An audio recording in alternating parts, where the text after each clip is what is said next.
sand, rain, river? Is he writing of the weather? Are you all right, Petra? That's quite the noise that just came flying out of your diaphragm. Linhardt, perhaps you can be helping me. This letter is giving me much difficulty. A letter, is it? I was under the impression that you had no trouble reading the language of Fodlan. I also had that thought, but this page is not making sense. Can you be reading it for me? What? Oh no, I couldn't. This is a private matter. I mean, I don't even know who it's from. But I cannot be writing back if I do not know what they are saying. Please, do this favor for me. Oh, very well. Let me have a look. Goodness, no wonder you struggled with this. It couldn't be more archaic. Right, well, let me give this a shot. Yon world is endless sand, and I but a parched grain air upon its bosom. Oh, beauty! Was it the western wind which brought thee hither, merciful rain? Soft, my river o'erfloweth. Petra, is this a love letter? That is a possibility, but I do not have certainty. Okay, you definitely should have mentioned that before I started reading this. Well, too late now, I suppose. Indeed. I am blaming the letter. If no one can have understanding of it, the writer is a waster of paper. Well, it's not that I don't understand so much as... Look, let me just give this back to you. You have understanding? You must be teaching me. Oh, very well. The writer is using archaic speech to express his love for you through metaphor. So much so that I would say they have gone and spoiled the whole thing. So he has passion? I am pleased, although I have little knowledge of the letter's writer. Really? From what he's written here, it sounds as if he sees you every day. Also, the letter is absolutely rife with mistakes. Take this passage, for example. I think he mentioned the western wind in an effort to evoke Brigid, but it's actually the southern wind that brings rain. Besides which, the merciful rain is a gift from the goddess. This paramour of yours shouldn't be tossing such sacrilegious comparisons about. And I won't even ask how a grain can be parched, let alone turn into an overflowing river. The words have richness and color. I wish I could be reading them as well as you. Trust me, it's nothing special. Well-crafted writing has layers. This just has apostrophes. So, are you planning to write him back? This has been a most painful lesson of how little I am knowing.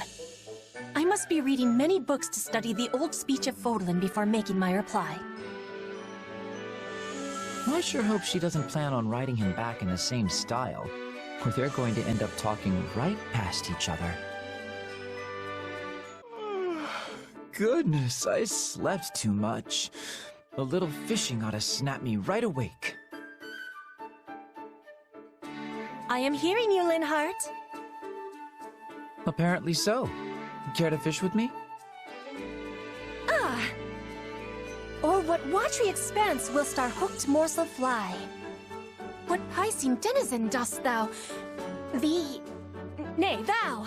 Dost thou be intending to make thy quarry? In days of yore, I oft partooketh of the angler's art. Yea, forsooth, I was being quite adept. But in this place, thou art knowing thy waters better. Mayhap thou art being my guide?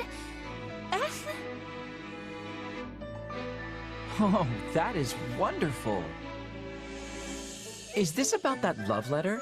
You did say you were going to study up on the old speech. I was wondering why you were assaulting me with so many thees and thous. Fodlan's old tongue gives me much more difficulty than the young one. Absolutely. Most people struggle to even write that way, let alone speak it. I'm in awe of you, Petra. What you've done is very, very impressive. I bet you could scour the continent and only find a handful of people who can form such sentences. I mean, people haven't spoken that way since the goddess herself walked the land.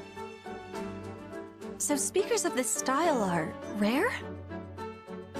I have been trying with hardness to learn how to be speaking like everyone else in Fodlan.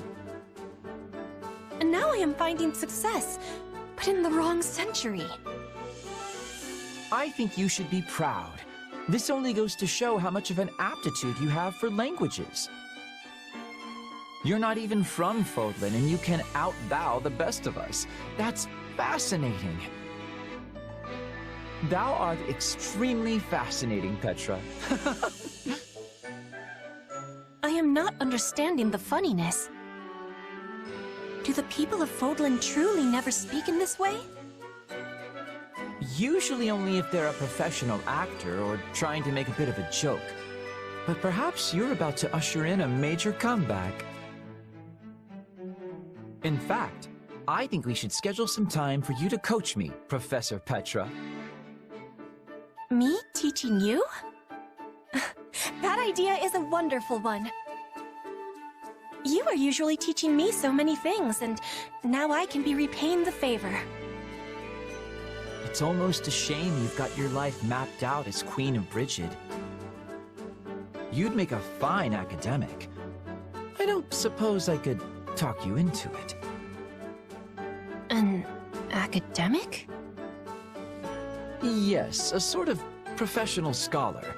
It takes passion and, more importantly, luck. But you've got both. I do? Well, there's no question you're passionate and a hard worker, which just leaves the luck part. And I'd say you live a charmed life indeed if people are dropping you love letters in the middle of a war. Whatever happened with that, by the way? I gave him my rejection and will never be seeing him again. What? Really? I'm dying to know more, but listen, just give the academia thing some thought, all right? You'd be perfect for it.